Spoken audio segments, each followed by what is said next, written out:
اور یہ ہم سب کو، کیونکہ ہمیں گھمنڈ ہوتا ہے آس پاس والوں کے. یہ دیکھ لیجئے اب ڈرائیور کو اپنے برابر کیسے ہم سمجھ لیں، یہ ہمارے لیے قیامت کی بات ہے. اب یونیورسٹی میں ہم ہیں تو بھلا چپراسی کیسے برابر ہو جائے. دیکھیے ڈیوٹیز سب لوگ اپنی پوری کریں گے، لیکن آپ ڈیوٹیز کے بارے کو پوری کرنے کی وجہ سے بلند اور پست نہیں ہو جاتے. اپنا اپنا کام کرتے رہیے اور ساری ڈیوٹیز پوری کیجیے. تو اس لیے کہا ہی جاتا ہے کہ یہ ساری پریشانیاں اور ساری پرابلمس ہمارے پاس جو آتی ہیں وہ خود پسندی سے آتی ہیں.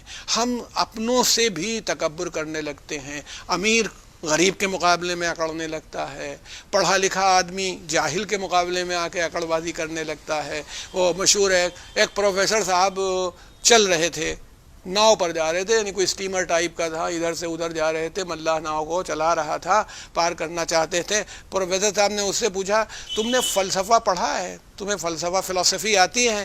اس بیچارے نے کہا کہ حضور ہم کہاں جاہل آدمی. کہا تمہاری 1/3 زندگی بیکار ہے. اس نے کہا ٹھیک ہے. تھوڑی دیر بعد پھر پوچھا کہ ہسٹری پڑھی ہے، تاریخ پڑھی ہے؟ کہا نہیں صاحب ہم نے تاریخ بھی نہیں پڑھی، ہم نے تو بتا دیا آگے. کہا تمہاری 2/3 زندگی بیکار ہے. خیر تھوڑی دیر بعد وہ پتہ نہیں کیا پرابلم ہوئی تو اس نے پوچھا کہ آپ کو تیرنا آتا ہے؟ کہنے لگے کہ نہیں مجھے تیرنا تو نہیں آتا. تو کہنے لگے کہ آپ کی پوری زندگی بیکار ہے، کیونکہ ناؤ میں چھید ہو گیا ہے، یہ ڈوبنے والی ہے اب. تو آپ جو چیز آپ کے پاس ہے کوئی ضروری نہیں ہے کہ وہی کمال ہو، جو دوسرے کے پاس ہے وہ بھی کمال ہو سکتا ہے. آپ کو تیرنا نہیں آتا، اگر تاریخ آتی ہو، فلسفہ آتا ہے تو آپ تیرنا نہیں جانتے. آپ اپنی بیوی کے اوپر اپنے علم کا روب جھاڑ لیں مگر آپ روٹی نہیں پکا سکتے. آپ کو یہ بھی نہیں معلوم کہ سالن کس موقع پر بھونا جاتا ہے، وہ دال کیسے بگھاری جاتی ہے. تو یہ بھی ایک فن ہے اور یہ ایک علم ہے. اگر آپ نے اپنا سبجیکٹ پڑھا ہے تو اس نے اپنا سبجیکٹ پڑھا ہے. تو اس لیے کہ جب آپ تلاش کریں گے تو معلوم ہوگا کہ جن چیزوں پر لوگ تکبر کرتے ہیں اور اپنا مزاج بناتے ہیں. جناب لقمان نے اپنے بیٹے کو سمجھایا ہے، جو وصیتیں کی ہیں سورہ لقمان میں ہے، اس میں بیٹے سے کہا وَلَا تُسَائِرْ خَدَّكَ لِلنَّاسِ وَلَا تَمْشِ فِي الْأَرْضِ مَرَحًا. دنیا میں فرما رہے ہیں میرے فرزند دنیا میں منہ پھلا کے نہ رہنا. جیسے مان لو کسی بات ہی نہیں کر رہے ہیں وہ ہمارے. تواضع انکساری کرنا، لوگوں سے قاعدے سے ملنا، جھک کے ملو. کہا جاتا ہے کہ جس درخت میں پھل آتے ہیں، جس شاخ میں، وہ جھک جاتی ہے. اگر کوئی کمال ملے تو انسان کو جھک جانا چاہیے.